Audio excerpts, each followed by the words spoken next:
Eventos finais, capítulo 3. Quando sucederão estas coisas?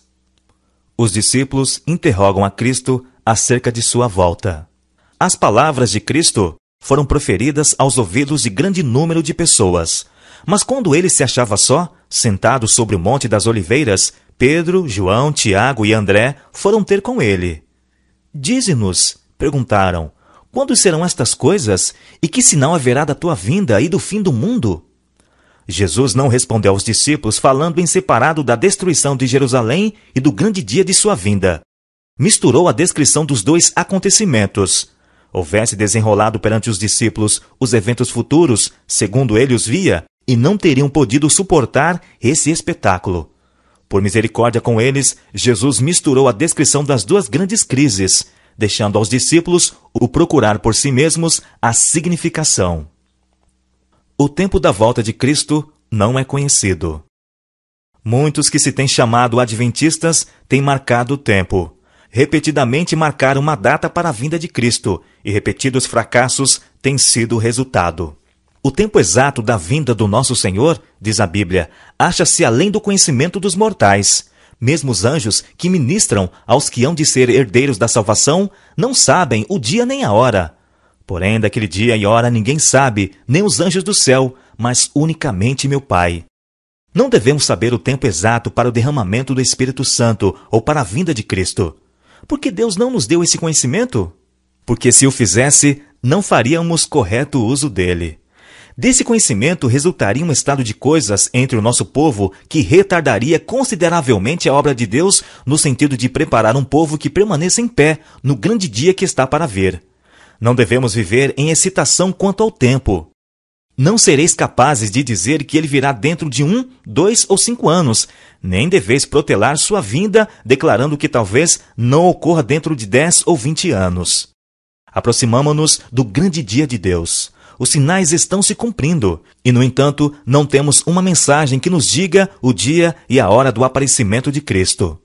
O Senhor ocultou isso prudentemente de nós, para que sempre estejamos num estado de expectativa e de preparação para o segundo aparecimento de nosso Senhor Jesus Cristo nas nuvens do céu. O tempo exato da segunda vinda do Filho do Homem é mistério de Deus. Nossa mensagem não é a de marcar tempo. Não pertencemos à classe de pessoas que definem o exato período de tempo que decorrerá antes da segunda vinda de Jesus com poder e grande glória. Alguns marcaram certo tempo, e quando esse tempo passou, seu espírito presunçoso não aceitou a repreensão, e eles têm marcado diversas outras datas. Numerosos malogros sucessivos caracterizaram-nos, porém, como falsos profetas. Deus não dá a nenhum homem uma mensagem de que decorrerão 5, 10 ou 20 anos antes que termine a história deste mundo. Ele não quer dar um pretexto para os seres viventes adiarem a preparação para o seu aparecimento. Não quer que alguém diga a mesma coisa que o servo infiel. Meu Senhor está demorando muito para voltar, pois isso conduz à temerária negligência das oportunidades e privilégios concedidos para preparar-nos para aquele grande dia. Marcar tempo ocasiona descrença. Por isso que passou repetidamente a data marcada, o mundo está hoje em mais positivo estado de incredulidade do que antes, com respeito ao próximo advento de Cristo. Consideram com aborrecimento os fracassos dos que marcaram tempo, e por isso que os homens têm sido assim enganados. Dão costas à verdade consubstanciada pela palavra de Deus, de estar às portas o fim de todas as coisas. Entendo que o irmão Daniels tem, por assim dizer, marcado o tempo, afirmando que o Senhor virá dentro de 5 anos. Pois bem, espero que não se alastre a impressão de que marcamos tempo, que não se faça tais comentários. Eles não produzem nenhum benefício. Não procureis obter um reavivamento com base em algo dessa natureza, mas seja usada a devida cautela em toda a palavra proferida, para que pessoas fanáticas não se aproveitem de alguma coisa para produzir um excitamento, entristecendo assim o Espírito do Senhor. Não precisamos incitar as paixões das pessoas para provocar agitações em que sejam instigados sentimentos e os princípios não assumam o controle. Acho que temos de estar de sobreaviso de todos os lados, porque Satanás está em atividade para fazer tudo o que estiver ao seu alcance, a fim de insinuar seus ardis e artimanhas que sejam poder para causar dano. Qualquer coisa que cause agitação e produza excitação por motivos errôneos deve ser temida, pois certamente haverá reação. Sempre haverá movimentos falsos e fanáticos feitos na igreja por pessoas que pretendem ser dirigidas por Deus, pessoas que correrão antes de serem enviadas e darão dia e data para o cumprimento da profecia não cumprida.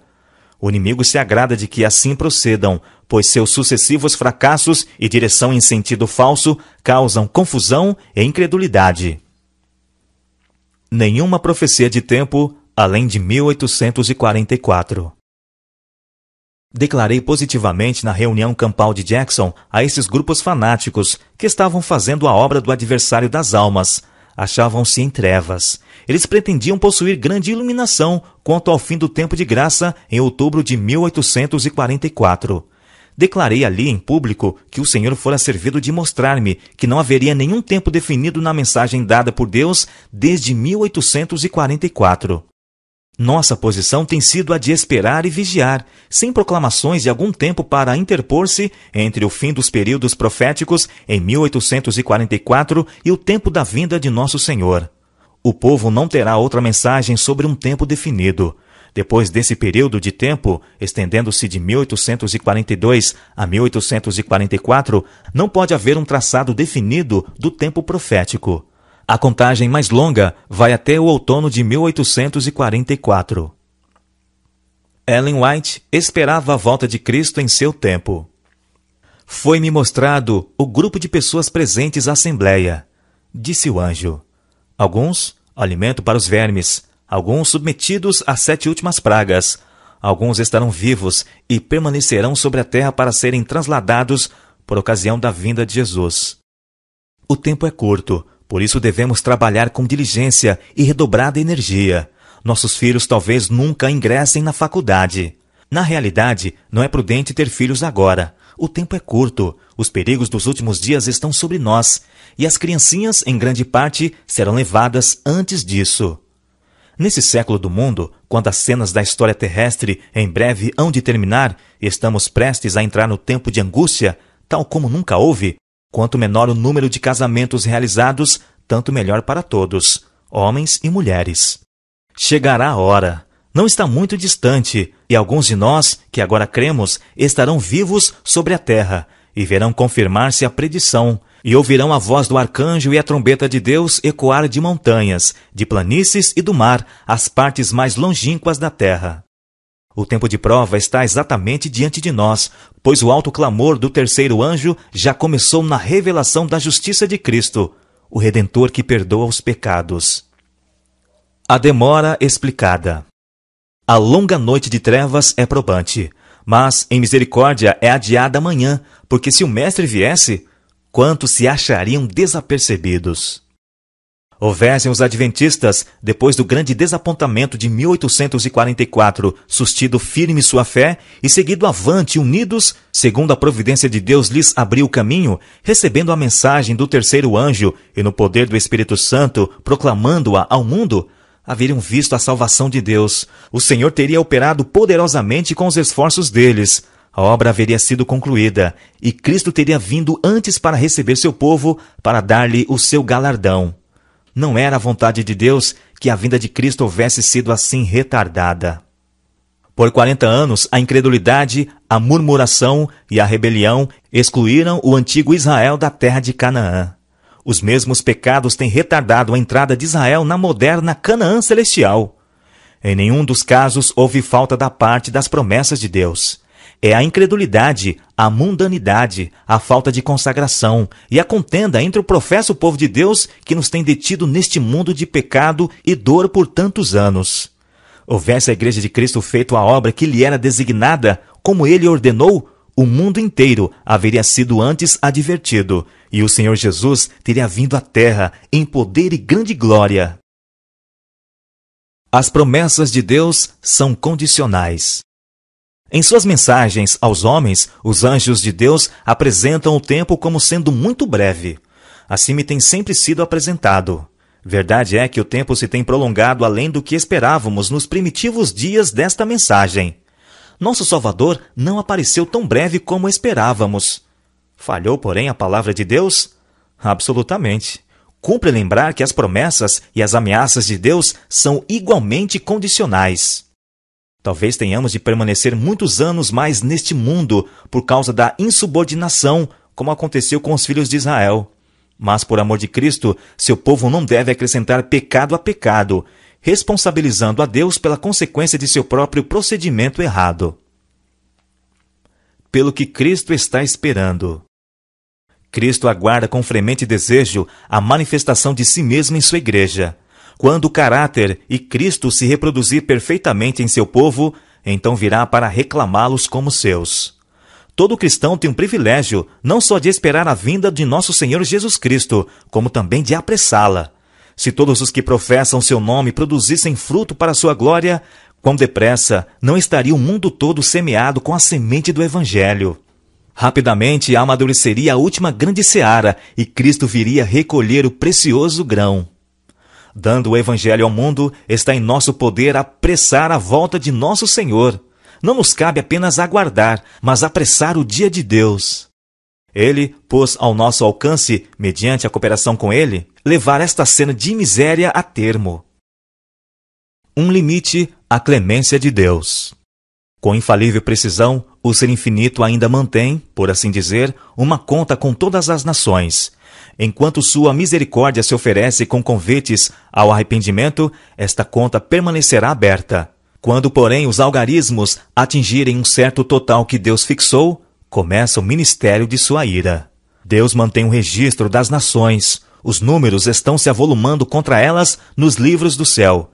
E quando se houver tornado uma lei que a transgressão do primeiro dia da semana será enfrentada com punições, então sua medida estará cheia.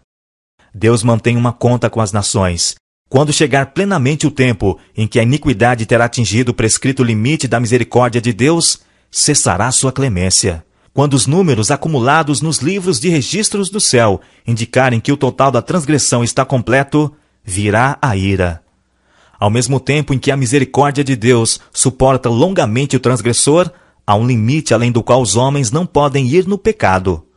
Quando é atingido aquele limite, os oferecimentos de misericórdia serão retirados e inicia-se o ministério do juízo.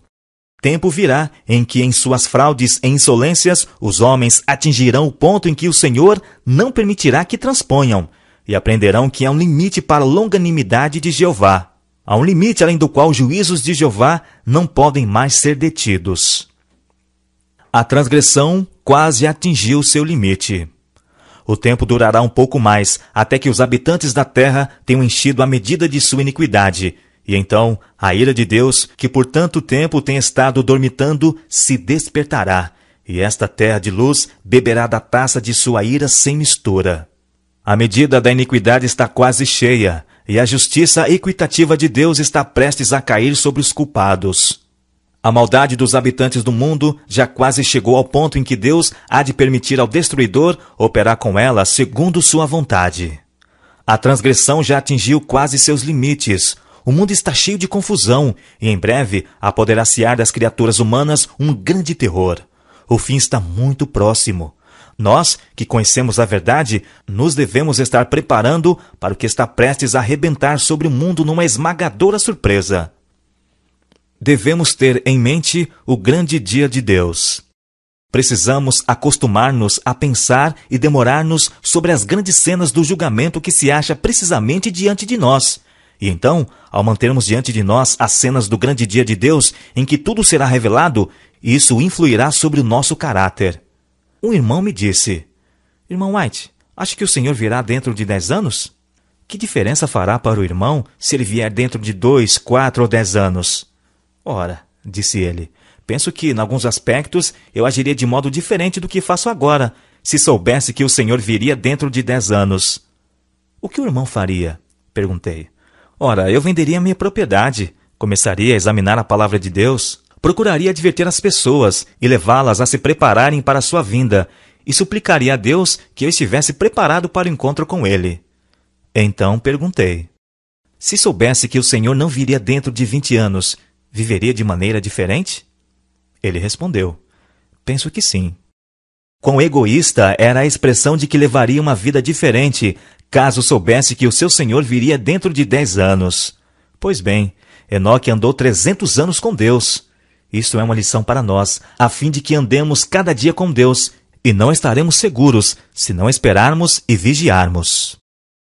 A brevidade do tempo. Que o Senhor, de dia e de noite, não dê descanso aos que são agora descuidados e na causa e obra de Deus. O fim está próximo. Isto é o que Jesus quer que sempre mantenhamos diante de nós, a brevidade do tempo.